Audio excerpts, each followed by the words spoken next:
This week in Arc Raiders started off slow. No Tuesday patch, no store rotation, same weekly trials. Basically, just more of the same. But as the week went on, things got messier. Duplication exploits are still floating around with no word from EMBARK. Player sentiment around the trophy display project remains mixed, especially with the expedition so close, and the average player count continues to trend downward. Communication has been, once again, pretty quiet. That said, it wasn't all bad news. Bird City was originally supposed to be pulled from rotation, but after heavy criticism, EMBARK decided to keep it for another week and actually increase its frequency.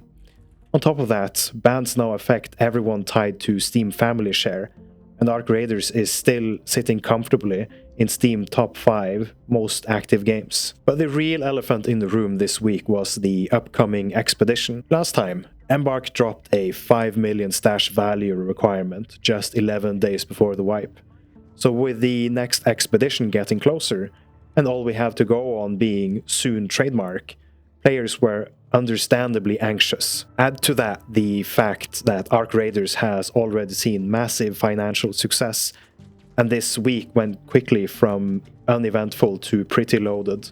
So yeah, there's a lot to talk about. Let's get into it. EMBARK caught a lot of flack last week when they announced a 3-strike ban system that gradually escalates from a 30-day ban to 60 days, and then a permanent ban.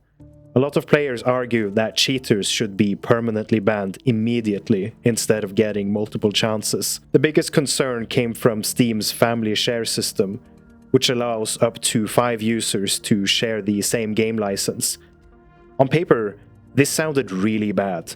It meant cheaters could effectively go from 3 strikes to potentially 15 before being permanently locked out of the game. Thankfully, EMBARK addressed this on February the 4th. They announced that suspended players can no longer use Steam Family Sharing to bypass bans. Community manager Austin wrote on the official Discord, "Raiders, in our ongoing continuous efforts to make Arc Raiders a more fair experience for all Raiders, we have just made changes to how Steam Family Sharing works for suspended accounts. Up until now, suspended accounts could exploit Steam Family Sharing to avoid account suspensions, making their way back to Speranza to continue their illegitimate play. This change prevents that by ensuring that if an account is suspended, all accounts associated with that account through Steam Family Sharing are also automatically suspended as well." This was a much-needed clarification, and overall a solid step in the right direction. The biggest news this week is easily the second expedition. There had been a lot of uncertainty around when EMBARK would finally reveal the details. Last time, expedition info came just 11 days before the wipe, so players were understandably nervous. I go into full detail in a separate video, but here's the short version. The expedition sign-up window starts on February 25th, and departure takes place on March 1st. Players can earn up to 5 skill points, with each skill point costing 600k stash value, for a total of 3 million coins. A catch-up mechanic has also been added for players who wiped last time but didn't earn all their skill points. Each missed points is heavily discounted at 300k each. To use myself as an example, I only earned 2 skill points during the previous expedition. That means I'll need 3.9 million stash value total, 3 million for the current expedition, plus 900,000 for the 3 missing skill points. The catch-up system only applies if you're wiping for a second time.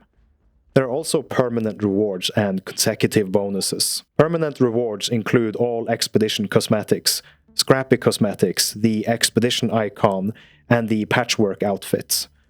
Players embarking for a second time will receive the evolved patchwork variant, with additional customization options. Stash space and skill points are also permanent, even if you decide not to wipe in future expeditions. Consecutive bonuses, however, are temporary. These include XP boosts, scrappy material boost, and repair value.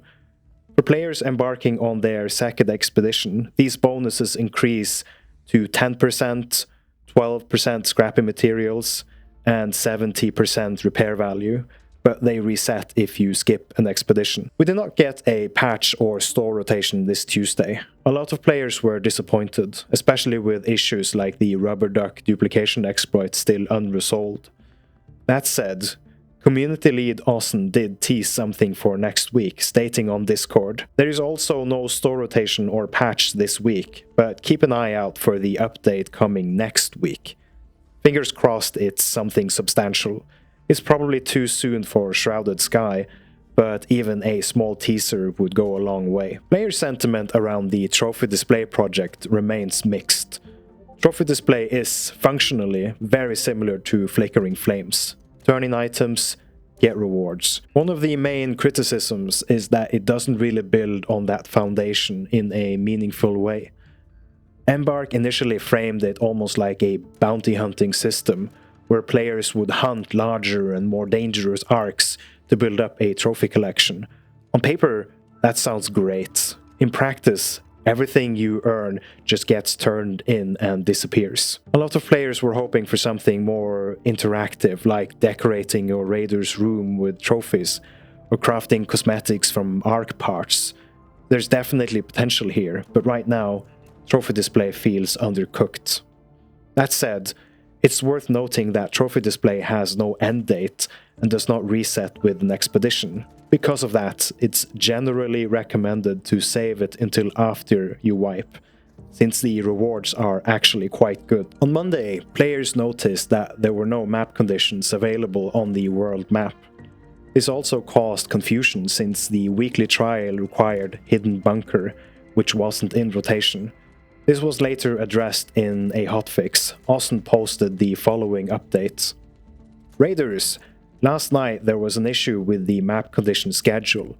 We just pushed an update enabling this week's schedule while also increasing the frequency of Bird City. No download required, but please restart your game to update. We will keep revising and try to find a schedule for all conditions, so that all time zones get a chance to play. This is good to hear, especially since map condition rotation has been criticized since launch. Bird City's initial rollout was also disappointing due to how infrequent it was. So at the very least, EMBARK acknowledging the issue is a positive sign. Let's zoom out and look at the bigger picture. Arc Raiders is still sitting in Steam's top 5 daily active games and top 10 best sellers, which shows there's still strong interest in the game. That said, the monthly average player count is down about 9.4%, and the trend has been gradually declining since early January. Headwinds didn't exactly deliver the momentum many players were hoping for, and that lack of enthusiasm is pretty clear when you look at the SteamDB charts. This context matters because it ties directly into a recent IGN interview with EMBARK CEO Patrik Söderlund. In the interview, Söderlund talked about Arc Raiders' breakout success, EMBARK's live service philosophy, and some of the game's most debated systems. He explained that the blend of PvE and PvE and the organic social behavior it's created is a big part of the game's secret sauce, and something EMBARK is intentionally leaning into. He also addressed aggression-based matchmaking, saying it's just one part of a much larger system that's constantly being tweaked, and not something players are meant to exploit. On cheating, Söderlund confirmed that EMBARK has already banned tens of thousands of players, noting that roughly 0.1 to 1% of players in large multiplayer games typically cheat. He emphasized that EMBARK is taking a cautious but aggressive approach to avoid false bans. He also acknowledged criticism of the roadmap, explaining that the lack of detail is intentional due to the unpredictability of live service development. Finally, he confirmed that Arc Raiders has also been very profitable, that the reported 75 million budget estimate isn't far off, and that the game's success has given EMBARK long-term financial and employment stability, allowing them to continue supporting Arc Raiders and the finals, while also funding 2 additional games currently in development. If you want to read the full interview, I'll leave a link in the description. Our final story of the week is a smaller but nice community update. EMBARK just announced an in-game photography contest on the official ARK Raiders Discord to celebrate hitting 1 million members. Up to 10 players will receive 1,150 Raider tokens. Each participant can submit up to 2 photos. You're allowed to crop or compile images, but third-party photo editing isn't allowed. Submissions run from February the 6th to the 16th in the designated Discord channel. Best of luck to everyone entering. This week went from pretty lackluster to hectic surprisingly fast. I've tried to cover the most important stories, but if you think I've missed something, let me know in the comments below. And if you have feedback on this weekly recap format, I would love to hear that as well. My name is Hart, thanks for tuning in, and happy raiding.